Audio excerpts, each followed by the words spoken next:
Welcome to a new episode of Love and Relationship Confessions. Kindly like, comment, and subscribe to get more of this. A confession of an anonymous Kenyan man. My wife's salary was a mystery to me until I discovered how much she was earning. In 2021, she had told me her salary was 9,500 Kenya shillings. 2 years later, she got promoted. Upon asking her about her salary raise, she dismissively disclosed a 1,500 Kenya shillings raise, making her new salary 11,000 Kenya shillings. I decided to take up all financial responsibilities in the house without complaint. Considering the 11K salary she had told me, it seemed okay to let her use her money in whatever she wanted. I pay for all utilities including food, fees of our 2 kids, clothe them, and take care of their medical bills. My wife sends me grocery lists, adds sanitary pads, and buys clothes on credit. I gladly pay for everything. She started talking about a car when our second child was born. Financially, I was not in a good position and explained the whole situation to her. However, she suggested, and we agreed, that she would take a car loan from her employer, for clarity, the company she works for, on conditions that I would clear the loan. When my financial plans go well, I agreed and took that money from her, added some, and got her a car. For 3 months, my ears would not rest from reminders of the loan she had borrowed and how quickly she wanted it settled.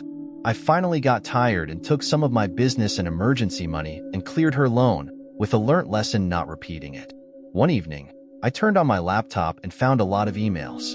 Upon checking, I realized my wife's email account had been logged onto my laptop. I asked if she had used my laptop, to which she accepted and asked me to log out on her behalf. I was about to log out when a subject caught my attention: January payslip. I opened and went through the details. To say the least, I was shocked and angry. I did not sleep well that night, and neither did I talk about it that night. I felt let down, cheated, and played at the same time. We have been married for 6 good years. My wife earned a gross salary of 75,743 Kenya shillings, while lying to me and claiming earned 11,000 Kenya shillings only. How much she earned didn't bother me a lot. Rather, the clear gesture that she did not trust me with her salary information and the puzzle of what she could be doing with the money. I decided to take some time to cool off and not address the issue immediately, but rather do a little bit of my own investigation. My whole life I had held the view that it wasn't right for anyone to go through their partner's phone. It's an invasion of privacy and it breeds mistrust in the relationship. However, I decided to go through her phone without her consent to find out what was going on. Her family has a WhatsApp group. I read the messages and got a few hints. As I read through chats with her father, more came to light. My wife had bought a piece of land and registered it under her brother's name. She was building a home to rent, and her father was in charge of the project. He had sent photos of various stages of construction, the building, and the home. She had bought a car and employed her elder brother as a driver to use it for Uber. Every week, her brother rendered an account, and they split the money. From all indications, my wife was doing well for herself. Why would she do that? I thought I was being a supportive husband so my wife could be proud of the man she married. Funny enough, when we bought land, I registered her name too as the owner. The car I bought for her with a loan bears her name. I didn't mind anything. I believed what is hers is also mine. I waited till I calmed down a little and decided to address the matter. I told her everything I had done while her father was listening the conversation through the phone, because at first she was reluctant and defensive, dismissively saying I had invaded her privacy.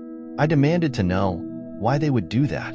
They both could not answer. My wife could not say why she lied to me and did her own projects on my back. Her father called me later, morning and evening, apologizing for everything and sometimes taking up the blame so I didn't have to blame his daughter.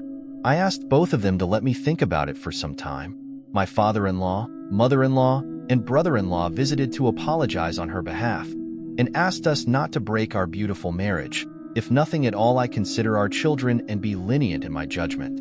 I gave them the very same answer. I need time and space to think about it. Our marriage is growing more and more distant and am in turmoil. I'm weighing probable decisions I should make. At this point, what can you tell me?